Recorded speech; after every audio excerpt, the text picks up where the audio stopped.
está qué forma de reproducción de la explotación y la producción de plusvalía y alienación. Claro. Sino, hay algo que es esencial, que es la capacitación y la socialización de esos medios de producción. Pues pareciera ser que nos pasamos por alto que dentro de la creación de esos 5 millones de puestos de trabajo hay infinita cantidad de cooperativas. No, porque, ojo, si nos salteamos ciertas cuestiones, pareciera que vamos a, de nuevo, diagnosticar mal el campo del enemigo. Porque si a mí me dicen, efectivamente, se están generando programas de pseudo-inclusión social a través de convenios, ¿no? Con la FOR, ¿no? Y incluyendo en el circuito de la FOR a la gente previamente desocupada, diría, bueno, esas cagadas que se inventan permanentemente, pero bueno, está bien, están haciendo eso. Pero no, son cooperativas, son formas de generar programas. Por ejemplo, en el Chaco se está intentando generar 2 programas de producción de alimentos sobre la base de los conocimientos históricos de los pueblos originarios, ¿no es cierto? Los huichilos, que es una situación gravísima que están atravesando, no la vamos a desconocer, pero al mismo tiempo están construyendo y debemos construir las herramientas a partir de las cuales efectivamente intervenimos en las contradicciones que se dan al interior del Estado, y ahí es donde viene, si vamos a debatir qué sujeto, es el sujeto, de 2 puntos, es el sujeto colectivo, de nuevo con la capacidad crítica de dilucidación colectiva para determinar los campos de construcción, los campos de proposición y de trabajo sobre las contradicciones, ¿no es cierto?, que presenta el desarrollo del modelo de este Estado que de hecho, insisto, es el que está sufriendo el proyecto nacional y popular junto a las fuerzas que se encolumnan tras ese proyecto nacional y popular. Desconocer, digamos, ¿sí? Insisto, por un lado, cuando dije la producción de terror por parte del Estado, ¿sí?, que esto es un fundamento histórico del Estado capitalismo, no lo podemos desconocer, que eso no es un Estado lineal, sino plagado de contradicciones como todo proceso social, y que es en esas contradicciones donde debemos intervenir, en tanto sujeto colectivo con capacidad de realización de los 2 puntos, y exigiendo que eso se transforme en una política de Estado, estamos equivocando, a mi entender, el camino. Son las formas de organización popular las que vienen definiendo las políticas del Estado. Bien, y hay ejemplos, la ley de medios, por ejemplo, es un claro ejemplo de esto curioso, si no de nuevo estamos hablando de otro país. ¿Se entiende? Estamos diciéndonos, efectivamente, digo, por las críticas que llueven de todos lados, del fascismo organizado en Argentina, donde dicen, por ejemplo, que Juan, lo hemos hablado, con José, perdón, tengo fiebre, con José Carlos, no, ayer en aperturas dije delirios, ¿cómo se llama? Lo hablamos, por ejemplo, es interesante, hablando de salud, que acá dicen la protesta del campo, es decir, la Pachamama protesta. No son los latifundistas, ¿sí?, no son los terratenientes opresores, no es Míguez, golpista, los Martínez de Oz y Biolicati, es la Pachamama. ¿Eso lo podemos eludir? No lo podemos eludir. Y esos son, digamos, los sectores con los que estamos confrontando. No podemos errar el diagnóstico, ¿sí? Si hablamos de las determinaciones sociales de salud, no podemos dejarlo por fuera. Cuando Juan, que me dio una clase sobre la...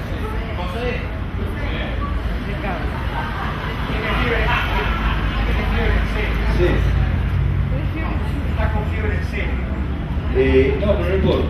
José, hablábamos de la porcina, él hizo una lectura clarísima de cómo, además del negocio y de la OPS y OMS encolumnándose tras eso, yo quiero recordar una cosa, el momento del genocidio neoliberal que vino acompañado justamente con la política de perdón del enemigo, ¿sí?, de los genocidas, la OMS y la OPS, ambas entidades, decían salud para todos en el año 2000, porque se estaba destrozando absolutamente todo el campo de lo público. Pero a mí no me vengan con pelotudeces, ni con programitas de tecnócratas, ni con discursos bonitos. Tenemos que conocer el campo, los sujetos, caminar los barrios, comprender las realidades, tener capacidad de organización y de proposición. Y ahora, en medio de la fiebre, recordé a un compañero que era Frei Beto, de Brasil. Una vez compartimos una actividad con Freire y él le hizo ahí una contestación a Freire, Fra Perna, pero no se decía, que debíamos, era el momento en que el PT empezaba, yo trabajaba allá, empezábamos a ganar municipios. Él dice, debemos generar acciones de gobierno popular que se transformen en política de Estado. Creo que esto está, básicamente, resume el espíritu, ¿no?, de los 22 puntos. Acciones de gobierno popular que se transformen en política de Estado. Y ahí vamos a ver cuánto tiempo se queda nosotros. Gracias.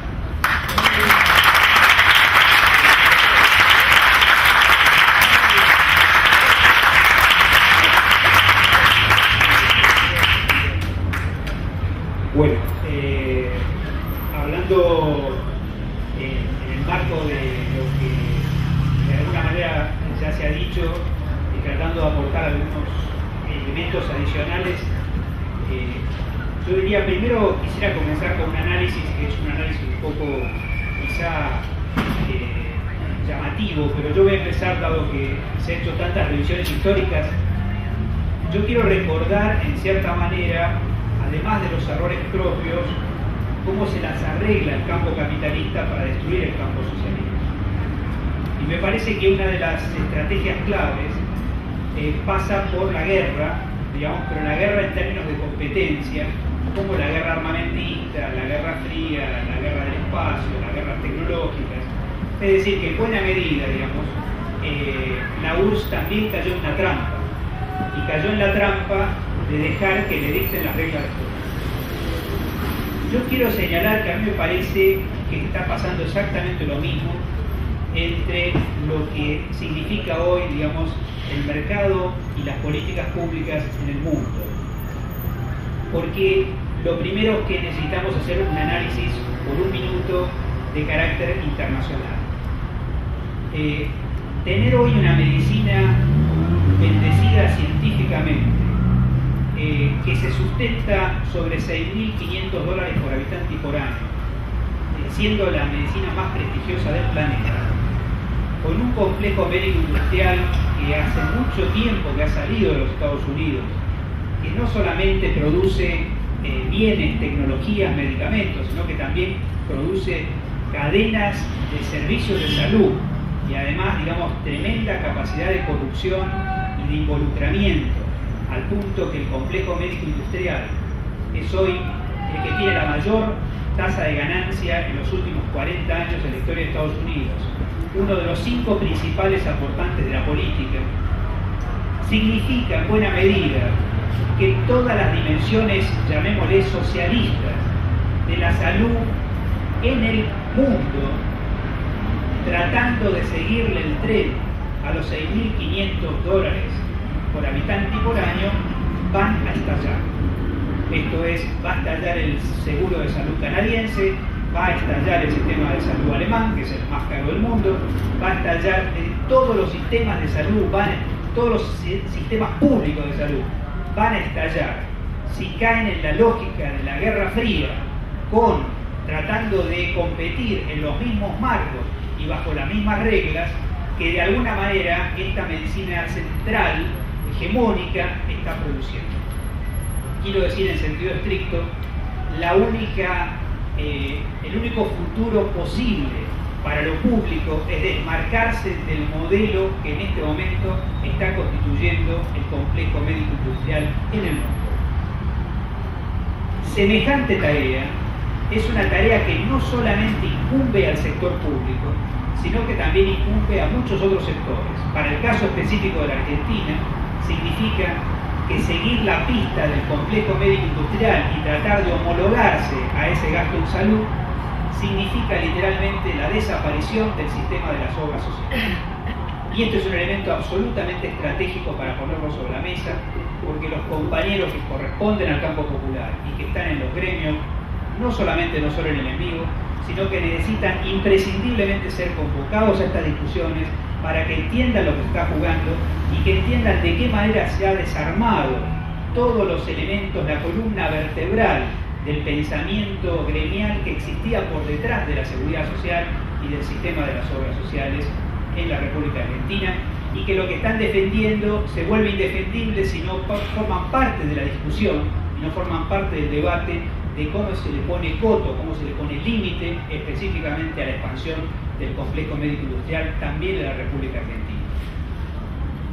Arranco por este lugar porque la voracidad del capital en medio de la crisis del capital, y dado que ya José Carlos hizo mención a la alianza, yo diría, digamos, que siguiendo el camino de la alianza, las economías capitalistas en crisis están llamando a caballo.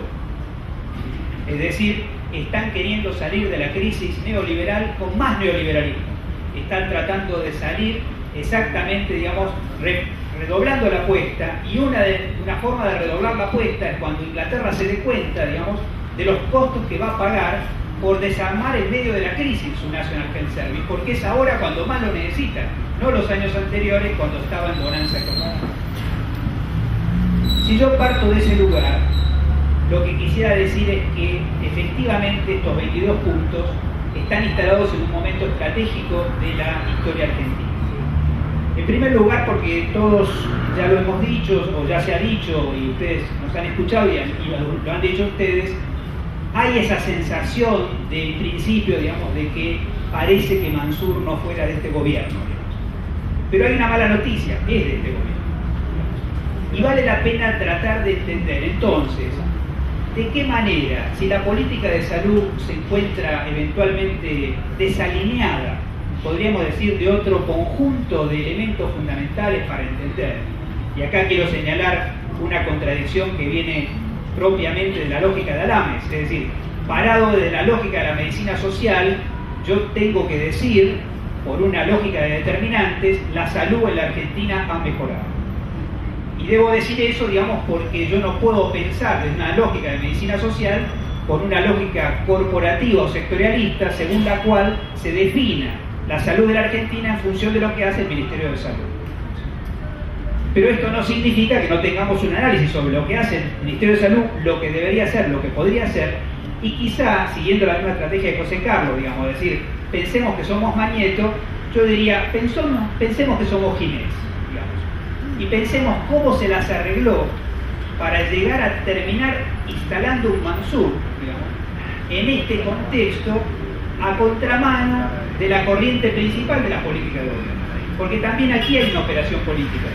No se trata simplemente, o sea, Mansur es la persona con la que Ginés viajó a Washington en el cambio de gobierno para tratar de mostrarlo como elegible para Cristina, para decir este es el ministro que debe ser, y que fue postergado, digamos, su entrada al gobierno por la elección de Ocaña, digamos, hasta que finalmente parece que Cristina se convenció, y habría que ver por qué se convenció, qué la convenció, digamos, seguramente, digamos, todo lo que significó el manejo mediático del H1N1 en el medio de las elecciones, pero lo real, digamos, es que Mansur forma parte del proyecto de Ginés, y Ginés forma parte del proyecto de Labaña, y forma parte del proyecto de Duhalde, y Ginés forma parte de una estrategia para blindar el sector salud y hacerlo inmune a las políticas de gobierno de Cristina Kirchner.